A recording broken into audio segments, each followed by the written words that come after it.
Good morning, everyone. I have had a request to do a short video on anger management, so I decided to go ahead and do that this morning because I know that there are a lot of people who really need some help with that. And I've been teaching anger management, a faith-based course on anger management at Dominguez State Jail since 2011. So I've gotten quite a bit of experience. I myself have grown a lot in that area also, so I want to share that with you because I know that it's an emotion that a lot of people don't understand. I think I've gotten a pretty good hold on it, even though I deal with anger too at times. We all do, and there are different kinds of anger. So let me start again and say good morning to you. This is Hope with Two Sisters Ministries, SA. And we're going to be talking about anger this morning, and I'm going to make it as brief as I can. There will be some upcoming videos. I'm only going to target one specific word that we use in our anger management program. I'm not going to stick to the program exactly, but I am going to use my own thoughts on this and what I've learned from this. We're going to first begin by looking at Proverbs chapter 16, verse 32. And it says this: He that is slow to anger is better than the mighty, and he that ruleth his spirit than he that taketh a city. So we understand that we are to rule our anger, that we are to be slow to anger, and we are to rule our spirit. We are not to allow ourselves to do just whatever we want. So today I want to start out by telling you that if you are watching this video, it's because you are interested in managing your anger, which is a wonderful thing. Everybody needs to do that.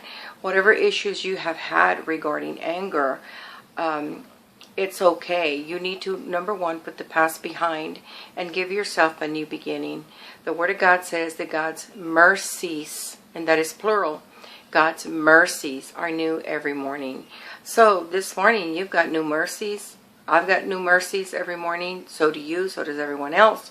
But we've got to tap into that. So let's start out by saying that anger is neither good nor bad. It is an emotion just like love. It's neither good nor bad. It depends how you use it. It depends how you channel that anger. So if you channel that anger into being angry at every little thing that occurs, then you are channeling it in the wrong direction. There is an anger that is righteous, and that anger that is righteous is the anger of God. For example, you can look all through the Old Testament. You can look at how Jesus handled his anger in the New Testament, and there is an anger that is righteous. And that particular anger is the type of anger that is going to step up and get rid of the evil or do something to make things right. And we understand that God is the God of wrath. So when you think about that, and if we're made in His image, and that means that we've got wrath in us too. We've got anger, we've got fury, we've got rage in us. What is the difference between how we use it and how God uses it? God does not use it in a wrong manner. God does not use it to do evil. And we have to be careful not to use our anger to do evil either. So in our anger management course, one of the things that I teach is the stop word, which is, this is part of the Anger Solutions Network, now doing business as Life Skills for Living. And I can give you that information if you will email me or contact me in some form or other through Facebook, whatever. I can give you that information. What I'm teaching you today is basically what we teach, and it's free of charge. You're not getting charged for it. We do work with the court system, and I do teach, like I said, at the prison. We have people who volunteer at the jails.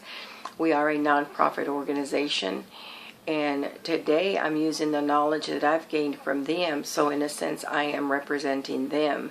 So I would really like for you to go to the lifeskillsforliving.org, and if you've learned something from this video, please go on there and make a donation, because we do need those donations to go in to help the work that we're doing. But for you today, it's free until you decide you want to donate to our cause, okay? So let's start out with number 1. We already know that if we rule our spirit and if we control our anger, if we're slow to anger, that we are mightier than a man who can take a city, which is really an awesome thing to do. We've got to be slow to speak. One of the reasons that we anger so quickly is because many times we are very quick to speak. Anger always begins with a defensive mechanism that is in us. We want to defend ourselves from anything or anybody. If someone says something that we feel insulted by, immediately we work hard to defend ourselves. And so anger will always begin defensively. We're always defending something, a belief, something that we value, our faith, our religion, our community, our politics, our family. There's so many things that we value that causes us to immediately become defensive when people make a comment, or maybe we misconstrue what they say, and if we don't know how to handle our thought patterns and our anger, then we immediately become angry with that individual. So let's start with the first thing that we do in anger management is we teach the stop word. It's the STOP. That is an acronym that means something. And so the first thing I'm going to teach you is that when you feel the onset of getting angry and you feel that you have no excuse really and say that you didn't know you were getting angry, because you will have, for example, some red flags that come up, like maybe you become tense. Maybe you clench your jaws. Maybe your eyeballs bulge out, or your ears begin to wiggle. Your nose begins to twitch. You've got heart palpitations. So you've got tension in your system, in your body. Your breathing becomes heavier. There's many signs that you have that you get that tell you that you're getting angry, and some signs are unique to people. Not everybody may become tense as far as their muscles. Some people will cry. I know that when I get angry at times, I will cry because I'm just trying to contain myself. So sometimes I will cry. Sometimes I will become tense. Sometimes my heart will begin racing, and your adrenaline begins to rush. And so when we use the stop word, we use it to stop the adrenaline rush, because what it does, it slows down the metabolism. We want to make sure that if we are with someone or we're someplace and we become angry, we are to stop exactly what we're doing. It doesn't matter if you're drinking a cup of coffee, if you're reading a book, whatever it is that you're doing, stop what you're doing. Bring your body physically to a complete halt. What will happen then is that will cause your adrenaline to not rush as much. And why is that so important? It's important because we have chemicals in our system, and I won't give you the list today, but we have chemicals in our system that rush about 280 miles per hour. And so that is why sometimes you will hear about someone saying something like, well, we were there and we were just sitting there, we were just talking, and all of a sudden he said this or she said that, and I just got up and slapped her, or slapped him, or hit him with a baseball bat, or shot him. Because of the chemicals that are running so fast through the system, 280 miles per hour, you get in a car and do that. That is scary unless you're a race car driver. So you need to make sure that you bring your body to a complete stop. And don't move, don't do anything. You've probably noticed that when you're angry, if you start pacing and walking, the more you pace, the more you move, the more you walk, the more that you are active, the more angry you become. And the reason that happens is because of the chemicals that are in our body. Now, God put those chemicals there, but He also told us that we're to control ourselves. So we have no excuse when we sense the physical symptoms of getting angry. We have no excuse for not stopping and thinking, which is the next letter, the letter T. The letter T, we stop and we think. And what do we think about? Well, we think about the situation that we're in. We think about, okay, how can I turn this into a win-win situation? What are the results that I want? What are the consequences of my actions if I do this or if I do that? How do I want to handle this? And generally, at that point, we've got thoughts going through our mind that our mind is also racing. But we've got thoughts like, for example, you might think like a critical parent. You might be the kind of person that says, didn't I tell you not to do that? How many times do I have to tell you? And so you act like a critical parent. In your mind, you've got these thoughts going through. And if you allow those words to come out of your mouth, that's exactly what you're going to sound like. And then you've got the thoughts of the bully. Like, for example, the bully always tries to use his pressure or his physical stance or whatever to intimidate the other person. So many times we have the thinking of a bully. For example, if you don't do what I tell you, you'll see what I'm going to do to you. And so that's the bully. And then you've got the childish child, the one that wants to just basically throw a tantrum. And this is another way that people think and behave. There'll be a bully. They'll act like a childish child and throw a tantrum. Or there'll be the critical parent that'll criticize, just as if you're a child and you'll criticize the person that you're angry with and treat them like a child. And you act like the adult, but you're critical of that person. The voice that we want to listen to and that we want to hear is the mature voice. The mature voice is the one that's going to stop and think and say, okay, I need to look at that other person's reason for getting angry with me or me getting angry with them. What did they do? Why did they do it? How can I be helpful in making sure that this situation does not get out of hand and take care of the situation in a positive and constructive manner rather than to deteriorate the relationship even more than it's already been deteriorated, or perhaps it's been deteriorating over a period of time. Perhaps it's a marriage, perhaps it is a relationship with a child or the parents or a friend or your employer. So we've got all of these things hanging in the balance that we need to think about as we stop and think about how we're going to react. So we're going to either listen to the childish child, the bully, the critical parent, or the mature voice. And we want to make sure that we omit all of the first three and work with the mature voice and act like an adult that has some knowledge on how to handle the anger, and act like a person that wants to make sure that all the outcomes are for the well-being of everybody involved. The next thing that we have in our stop word is the letter O. So you can start by saying, oh, I got upset, I got angry, why am I angry, why am I upset? You want to make sure that you open up to the other person's point of view. That's what the O stands for, open up. Open up to the other person's point of view. Find out, as you're speaking in your mature voice, find out, what did I do that made you upset? Or be able to speak to them in a way, and I will teach you the assertive message later on, that you can use to have safe dialogue with the other individual without things escalating.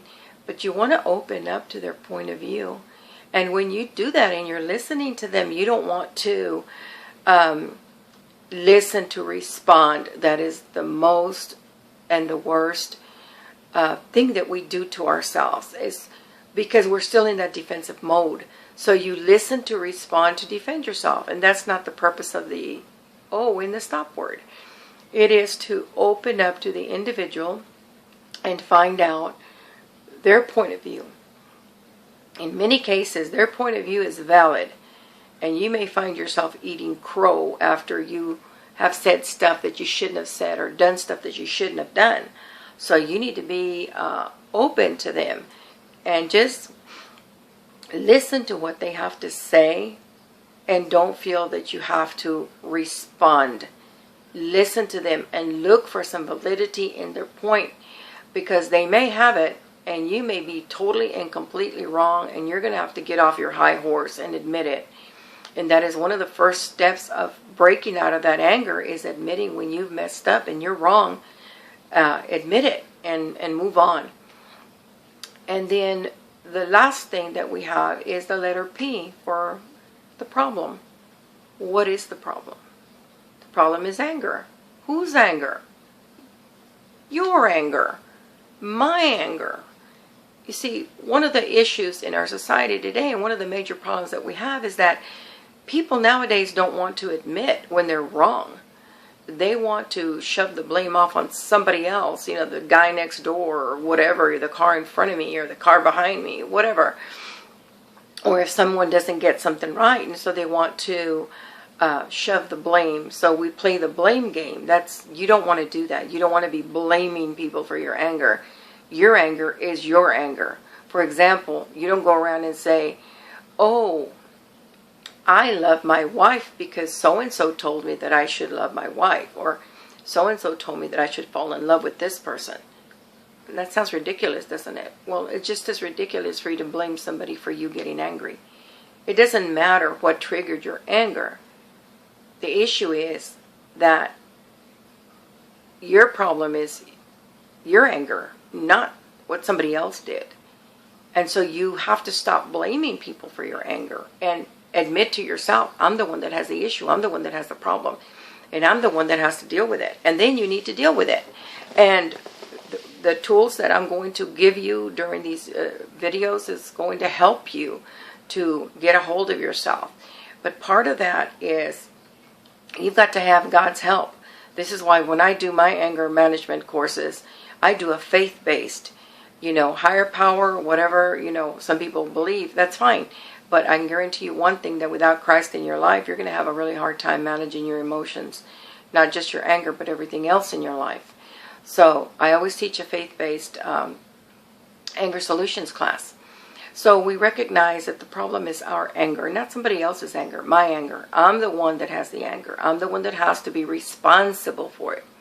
And a lot of people don't want to be responsible for their anger. They want to blame everything around them for their anger. But there is a solution for all of this. So recognize that the problem is your anger and that you've got to get it under control and that you've got to do something with it in order to be successful. So let's review very quickly. We have the stop word, which is tool number 1. And the S stands for stop. That means physically. Stop everything you're doing physically. Don't move around. Don't do anything. Just sit still and think. The sitting still is going to cause your metabolism to drop. So your metabolism is not going to be going 100 miles an hour, which means that the chemicals are not going to be hitting your brain to where you're going to end up losing it completely and doing something that you shouldn't do that's going to get you into trouble. Later on, we'll talk about how anger can also be an addiction, and it follows the same cycle of the chemical dependency, okay? Addictions. We're going to talk about that later on in the next videos that I have planned to set up for you. So you stop physically, whatever it is that you're doing. If you're driving, pull over to the side of the road. If you're on the yard cutting the grass, turn the lawnmower off and go sit down. But don't continue in whatever action you are doing at the time. The T stands for to stop and think. Think about what voices are you hearing in your mind. You say, well, I don't hear voices. Well, we all hear voices in our mind. They're called thoughts. And a lot of those thoughts come from learned behavior that we have. We're going to talk about that too. Learned behavior causes us a lot of times to react in the way that we do because that's all we know. That's all we've learned. We grew up in an environment that taught us certain learned behaviors. Learned behaviors can be unlearned. Also understand that anger is neither negative nor positive. It depends on how you use it. It is neutral, okay? It is neither good nor bad. How you use it is what's going to make the difference. You can get angry and go into the negative direction, but you can be angry in a positive way. For example, I don't believe in abortion. I don't think any baby should be aborted.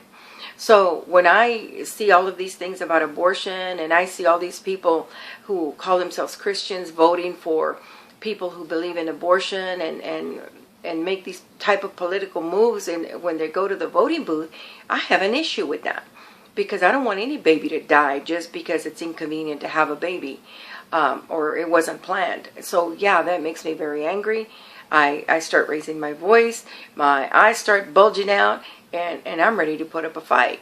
But I have to be careful because I cannot get off into unrighteous anger and start calling people names or start throwing things at them or start doing bad things to them No, if I'm going to be angry and I'm going to handle it in a righteous manner, then I need to contact the politicians, whether it's through email or at the voting booth, whatever I need to do. But that's how I handle that. And I do everything that I can to advocate for the unborn. So when I hear about all the babies that are being killed in our nation, I become very angry. And that is an anger that I generally have to deal with on a regular basis. So that is a righteous anger. And we don't want to get off and into unrighteous anger. So when we're thinking about it, we have to understand that we have these voices that we hear. We have the critical parent and that criticizes continually. We have the bully, who tries to intimidate the other individual into submission. And then after the critical parent and the bully, then we have the childish child, the one that throws a tantrum. And in many marriages, sometimes you will have an adult that throws a tantrum. In domestic violence, you will have one that is a bully, that intimidates, that hits, that does bad things to a person physically, or, tears things up in the home or whatever. Or you've got the critical parent also. In marriages, you've got this stuff going on, and it shouldn't be going on. It needs to stop. We want marriages to be united. We want them to work. And learning these tools and using them properly and thinking and desiring to change yourself, not your partner, yourself, will help you to improve your marriage and make your marriage get back on track like it should be. Then we've got the mature voice, which is the voice that we want to listen to. We want to be mature when we talk to the other individual, whether it's a child, whether it's another adult, whether it's our employer, whomever it is that you need to talk to, maybe that you're angry with or they're angry at you. You want to make sure that you use the mature voice and always look for a win-win situation. I will be talking later about using the assertive message to persuade a person to change their behavior. You can't change the person, but you can draw some boundaries and let them know exactly how you're feeling. And we're going to talk about that later on at length. But for now, those are the 4 letters of the stop word, S-T-O-P, stop. If you really want to change your behavior as far as your anger is concerned, recognize that this is a lifelong process. This is not, I'm going to listen to the videos and just do what they say whenever I feel like it. No, you're going to do these things whether you feel like it or not, because they're the right things to do. And so recognize that changing your behavior is a lifelong process. You didn't get where you are overnight. It took some time to get you there. Don't beat yourself up over it. Don't say you'll never change. You will change if you desire.